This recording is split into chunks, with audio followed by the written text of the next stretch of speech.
welcome back to my channel. My name is Kiera, and in this video I'm going to talk to you about the proper steps of planning your content. I do have my laptop right here because I took some notes that I want to make sure I do not forget. So if I look down, that is exactly what I'm doing. So the first thing you want to do is determine what your content will be. A lot of the times this is based off of what it is that you do. So for me, I'm a graphic designer, so my content is going to be based off of that. I like to break down my videos into time lapse of showing you guys the process of start to finish of a design that I'm working on. I like to do a day in a life, and then I also like to do Canva tutorials or demonstrations rather, to kind of show you a little bit of what I found in Canva and to demonstrate a little bit of the features that are in Canva. Those are just a few examples of what I do personally for content, you know, centered around my job. A couple of more examples is if you're a hairstylist, you too can also do a day in the life, but you can also do like a get ready with me, or watch me get ready for my first client. You can also, you know, do a situation where you are recording yourself doing a silk press, but maybe you do a voiceover and talk about, you know, what are the major key important steps to achieving that great silk press. You can show us, you know, start to finish of maybe like a custom color treated unit, and then you install it. There's so many different types of content that you can do. You just really have to just have to record it, honestly. A lot of the best content is the content that is kind of winged, when it's just, you know, more so video form. If you're a hairstylist or esthetician, for example, you too can do like a day in a life. You can also record watch me prepare for my first client type of situation, or you can also do something that's kind of trendy where it's like, look at all the bookings or the services that I did throughout the day. The next thing you want to do is figure out how and where you will record the content.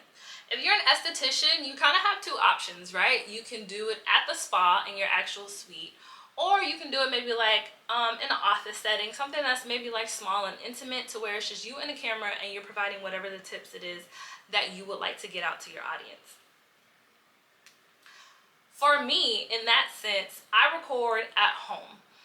I have a desk right over here to my right that I sit down and do content. I also have my laptop, and I really like to either sit at the dining room table or go to a coffee shop, so I can pretty much be really mobile with what it is that I do. So I can pretty much be located anywhere that I want for my content.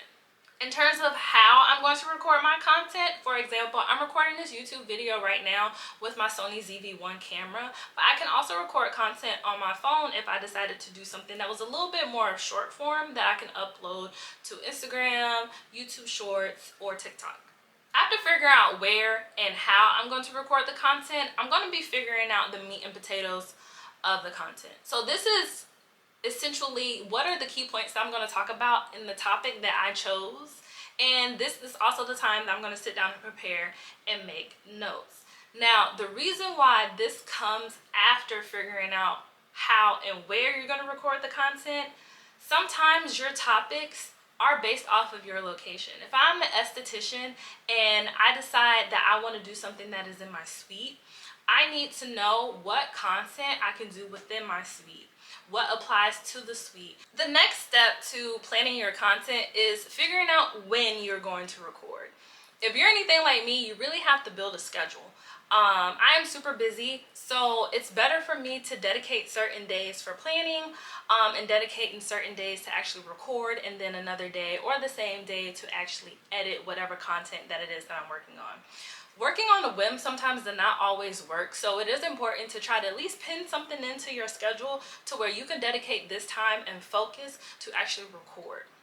This is also the perfect timing to do bulk content, but that's something I'm going to touch on in a different video.